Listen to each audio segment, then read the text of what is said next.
কাশ্মীরের নিয়ন্ত্রণ রেখা অর্থাৎ এলওসি বরাবর ক্রমবর্ধমান সামরিক উত্তেজনার মধ্যে বুধবার আকাশযুদ্ধে বড়সড় ধাক্কা খেয়েছে ভারত। পাকিস্তানের বিমান বাহিনী পিএএফ এদিন ৫টি ভারতীয় যুদ্ধবিমান ভূপাতিত করার দাবি করেছে, যার মধ্যে ৩টি অত্যাধুনিক রাফায়েল জেটও রয়েছে।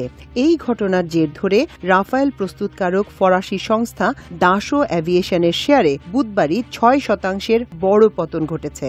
জানা গেছে, এই পরিস্থিতির মধ্যে বিশ্ব অস্ত্রবাজারে দাম বাড়তে শুরু করেছে পাকিস্তানের বিমান বাহিনীর ব্যবহার করা চীনের তৈরি JF-17 থান্ডারের দাম $25 মিলিয়ন।